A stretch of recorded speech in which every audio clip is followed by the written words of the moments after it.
함께 읽으실 하나님의 말씀은 요한복음 20장 19절에서 23절입니다. 이날 곧 안식 후 첫날 저녁 때에 제자들이 유대인들을 두려워하여 모인 곳의 문들을 닫았더니 예수께서 오사 가운데 서서 이르시되 너희에게 평강이 있을지어다.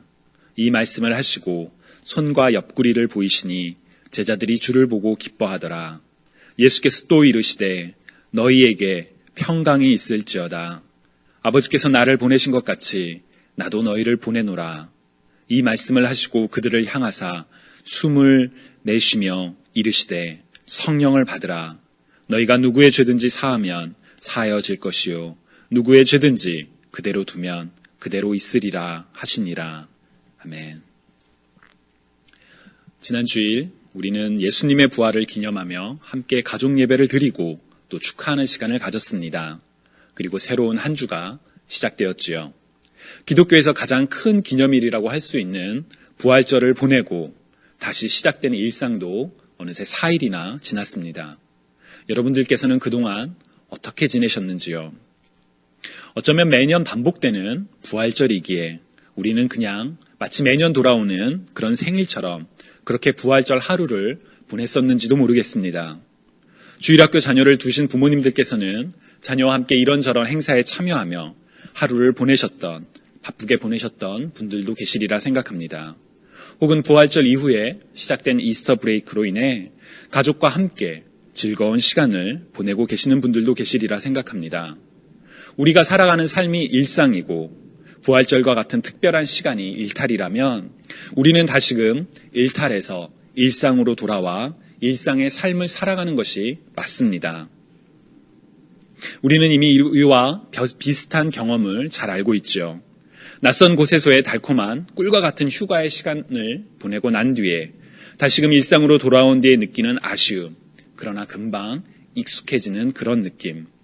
그래서 일탈 뒤에 일상으로 돌아오는 경험이 낯설지만은 않습니다. 그러나 오늘은 그것만으로 괜찮은가? 라는 질문을 드리고 싶습니다. 우리의 신앙의 근본이라 할 수 있는 예수 그리스도의 죽음과 부활, 오늘을 살아가는 우리 그리스도인들에게 하나님의 사랑을 가장 확실히 알 수 있는 바로 예수 그리스도의 죽음과 그리고 부활을 기념하고 난 뒤에 우리의 삶이 이전과 동일해도 괜찮은가라는 질문입니다. 어차피 예수님의 부활은 이미 알고 있고 또한 믿는 것인데 한 번의 부활절이 지났다고 해서 그것에 대단한 의미를 부여하고 그것으로 말미암는 변화를 강조해야만 하는가라는 의구심이 생기실지도 모르겠습니다. 그럼에도 저는 부활절을 기념하고 난 뒤에 우리의 삶이 조금은 달라졌으면 하는 바람이 있습니다. 아니, 달라지는 것이 당연하지 않을까 싶습니다. 만약 그렇다면 우리 삶에는 어떠한 변화가 있어야 할까요? 저는 오늘 우리가 함께 읽은 요한복음 20장을 통해서 그 변화에 대해서 여러분들과 함께 나누고 싶습니다. 오늘 우리가 읽은 요한복음 20장은 예수님께서 부활하신 그 날들의 일들을 기록하고 있습니다. 지난주 어린이 설교를 통해서 나누었던 것처럼 부활의 아침, 예수님을 사랑했던 몇몇 사람들은 달려갔습니다. 마리아는 빈 무덤의 소식을 전하기 위해 달려갔었고 제자들은 그 빈 무덤의 소식을 확인하기 위해 달려갔었습니다. 그들에게 빈 무덤의 소식은 단순히 무덤이 비었다는 것이 아니라 예수님께서 생전에 그토록 말씀하셨던 인자의 부활, 곧 소망의 소식이었습니다. 요한복음에는 기록되어 있지 않지만 다른 사복음서들을 보면 이 여인들은 빈 무덤을 발견했을 뿐만 아니라 예수 그리스도의 부활을 전하는 천사를 만났습니다. 그리고 누가복음 24장 8절을 보면 천사를 만난 뒤 이들은 예수의 말씀을 부활을 말씀하신 그 예수의 말씀을 기억했다고 합니다. 즉 고난과 부활을 미리 말씀하셨던 주님에 대한 소망을 기억하고 가지게 되었던 것이지요. 심지어 요한복음에 의하면 마리아는 부활하신 예수님을 그 이후에 만나기까지 했습니다. 절망이 희망으로, 희망이 확신으로 바뀐 그러한 놀라운 변화가 일어났던 부활절 아침이었습니다. 그러나 그 놀라운 변화가 모두에게 일어났던 것은 아니었습니다.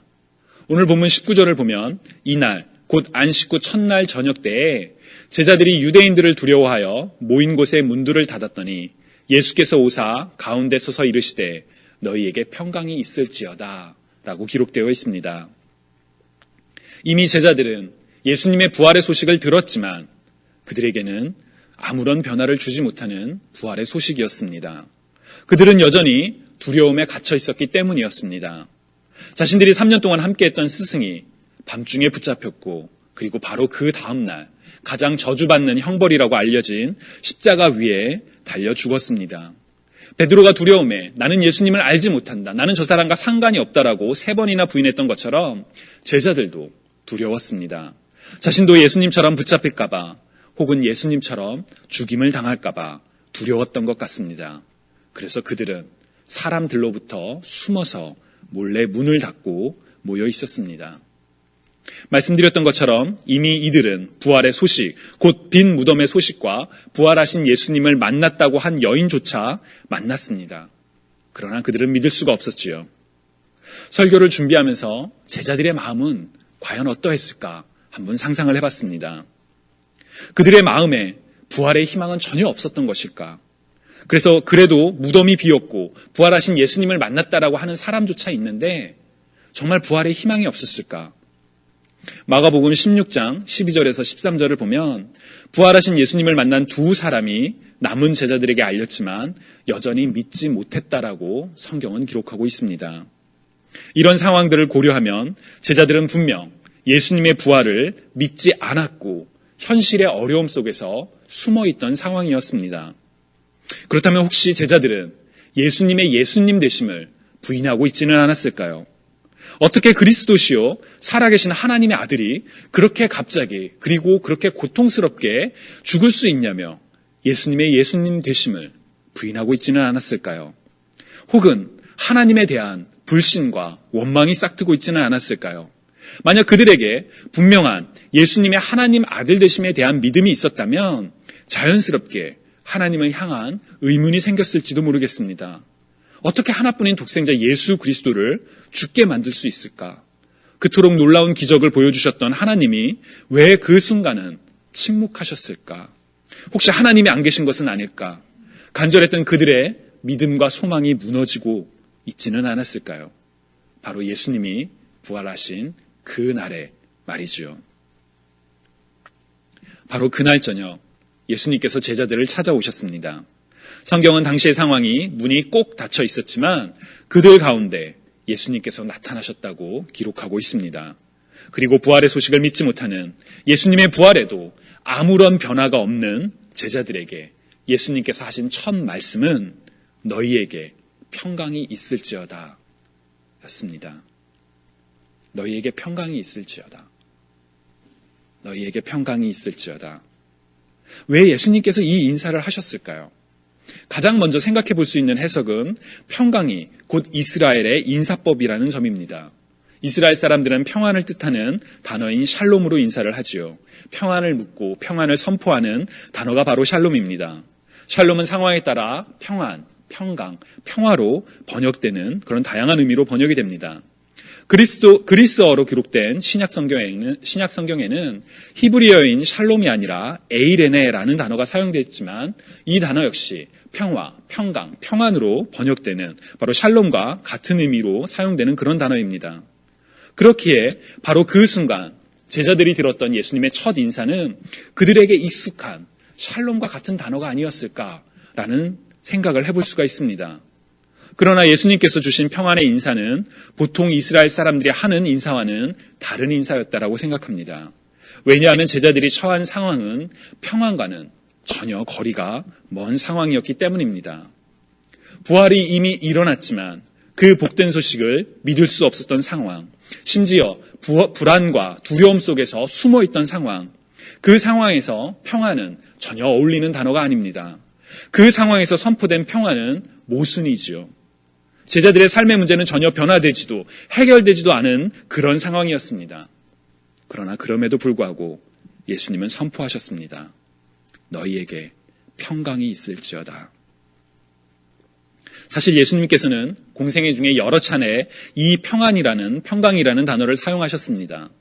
혈류병에 걸려 두려움 속에 예수님의 옷을 만졌던 여인에게 딸아, 내 믿음이 너를 구원하였으니 평안히 가라 라고 선포하셨으며 제자들을 파송하실 때에도 방문하는 곳마다 이 평안을 선포하라고 말씀하셨습니다.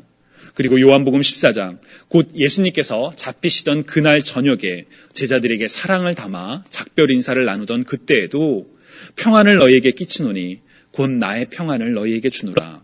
내가 너희에게 주는 것은 세상이 주는 것과 같지 아니하니라. 너희는 마음에 근심하지도 말라, 두려워하지도 말라 라고 말씀하셨지요. 세상의 것과는 다른 예수님의 평안이 바로 부활의 저녁, 두려움에 모인 제자들에게 어떠한 의미로 다가왔을까요? 이 질문을 부활주의를 지내고 난 뒤 우리에게 바꿔서 한번 물어보면 좋을 것 같습니다. 예수님의 부활을 기념하고 난 뒤 여러분의 삶은 어떻게 변화가 되었나요? 부활절 이전에 가지고 있던 삶의 문제가 해결이 되셨나요? 아니면 여전히 그대로인가요? 혹은 부활절을 지내고 난 뒤에 갑작스럽게 발생한 문제들로 인해서 마음과 몸이 더 괴롭고 힘든 상황은 아니신지요? 도대체 이 상황이 어떻게 해결될지 전혀 길이 보이지 않는 그런 꽉 막힌 상황에서 신음하고 계시지는 않으신지요?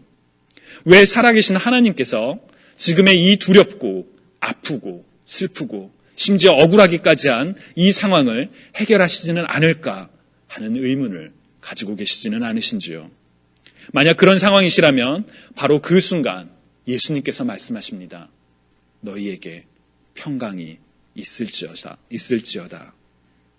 여러분은 어떻게 그 예수님의 말씀을 받아들이실 건가요? 부활의 기쁜 소식이 선포되었던 그날 예수님께서 주신 평안의 첫 번째 의미는 바로 회복이었습니다. 우리의 죄로 말미암아 깨어진 관계가 예수 그리스도의 피로 말미암아 회복되었지요. 이전까지는 희생제물이 아니면 도저히 드릴 수 없었던 예배가 예수 그리스도의 피로 말미암아 단번에 그리고 영원히 가능하게 되었습니다. 이전까지는 1년에 단 한 번, 그것도 대제사장만이 가능했던 하나님의 지성소로 들어갈 수 있었던 특권이 예수 그리스도로 말미암아 믿는 모든 이들에게 주어졌습니다. 그리고 바로 그 부활하신 예수 그리스도의 이름을 믿는 자들에게 하나님의 자녀가 되는 권세를 주셨으며 죄, 곧 영원한 죽음에서의 자유를, 멸망이 아닌 영생을 받게 되었습니다. 바로 이 놀라운 관계의 회복, 저는 그것이야말로 부활의 기쁜 소식에 가장 먼저 전해져야 하는 평안의 본질이라고 믿습니다.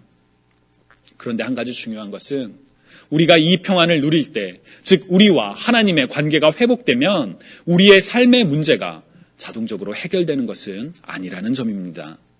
어떤 사람들은 믿음이 곧 우리 삶의 모든 문제들, 영혼의 문제를 넘어 육체의 연약함 혹은 상황의 어려움 등 모두 해결된다라고 말합니다. 병이 치료되고 성공을 할 수 있다는 것이지요. 만약 그런 축복을 받지 못하고 있다면 믿음이 연약하기 때문이라고까지 말을 하기도 합니다. 그러나 과연 그런가요? 부활하신 예수님을 만났던 제자들의 삶을 한번 보시기 바랍니다. 유대인들이 두려워 숨어 있었던 제자들. 예수님이 주신 평안으로 인해 제자들의 원수가 사라졌나요? 아니요, 그렇지 않았습니다. 오히려 그들은 그리스도인들을 더욱 핍박했습니다. 그렇다면 그들은 평안을 누리지 못했던 것일까요? 아니요, 그렇지 않았습니다. 저는 제자들이 핍박과 그리고 순교의 삶을 살았지만 부활을 경험한 그리고 확신한 그들은 평안의 삶을 살았다라고 믿습니다. 하나님께서 예수 그리스도를 통해 우리에게 주신 평안은 우리가 이 세상에서 바라는 평안과는 본질적으로 다르기 때문입니다. 우리 삶의 문제가 그 즉시 해결되지 않을 수도 있습니다.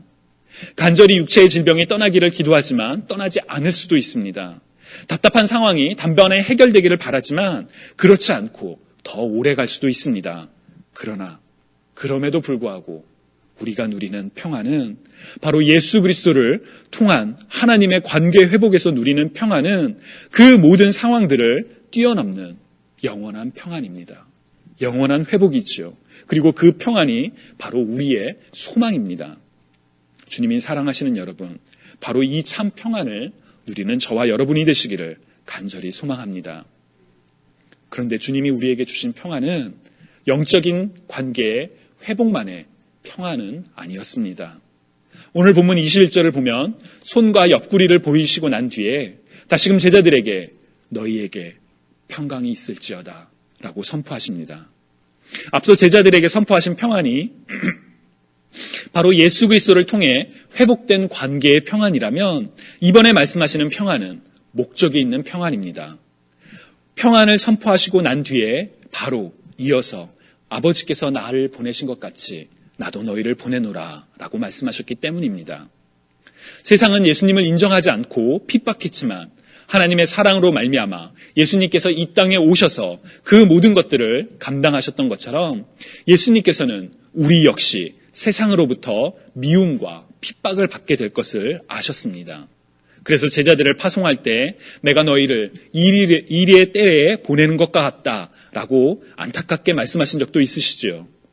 그러나 예수님으로 말미암아 우리의 죄가 대속되었던 것처럼 세상 가운데 나간 우리로 말미암아 복음이 전파될 수 있도록 주님은 우리를 보내셨습니다.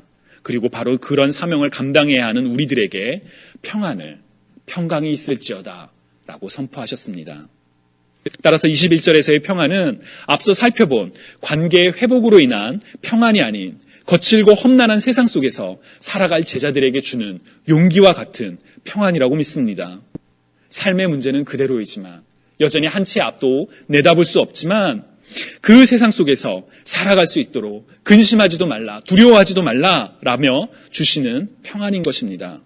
그리고 그 평안을 가질 수 있도록 21절에 기록된 것처럼 숨을 내쉬며 성령을 받을 것을 우리에게 말씀하셨습니다.